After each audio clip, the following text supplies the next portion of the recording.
Hey YouTube, Chris here with Gearhead Custom Garage. I have here my 2013 Kawasaki ZX14R, and it sees a fair amount of drag strip use.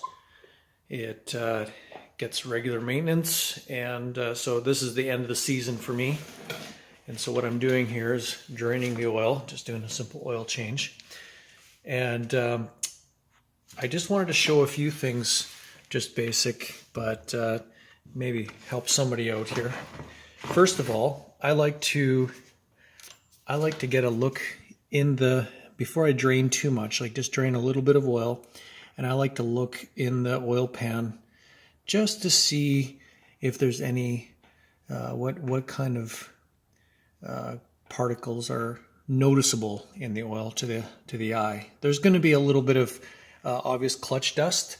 This bike goes high 8s, and it's 60 foot's pretty good. It's all hand clutch, basic stock clutch with a little heavier spring in it, but I use the clutch hard. I know I'm going to burn up the odd clutch on it, so doing oil changes is just a good idea. And looking at the oil here, you can see some of the sort of the stain of the clutch dust in the oil, and maybe the odd small particle of just transmission, and maybe some of the bigger pieces off the clutch discs.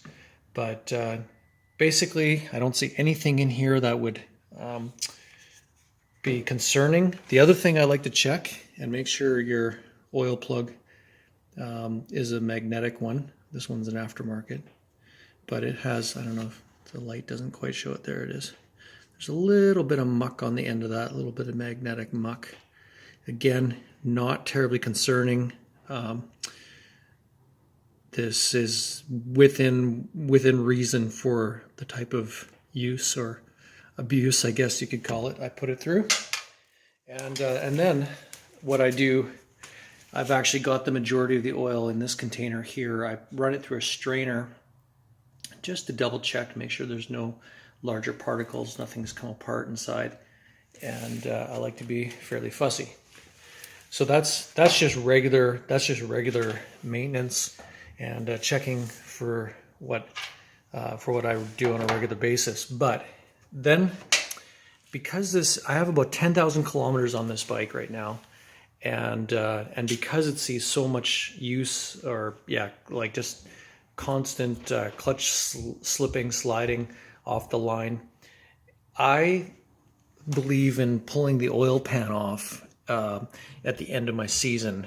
And so I'm just in the process of taking the covers off and getting it ready. I have to take the exhaust off too, which is a bit of a pain, but it's not too big a job. And so I pull the oil pan off, and we'll clean the clutch dust out the bottom, just because the pickup tube could potentially be sucking up some of that muck at the bottom, and last thing I want is to be sucking up some of that poor quality material going through the, well, it would go through the filter first, I guess, but yeah, it just plugs filter up and could cause problems as far as the oil, the volume of oil. And so anyways, it's just a good maintenance thing. I thought I would share it with whoever out there might be in the same boat. And yeah, do your diligence, sweat the details, the little details, and if you do it right, most of the time anyways, it'll pay dividends in the long run. That's it for now. Happy trails.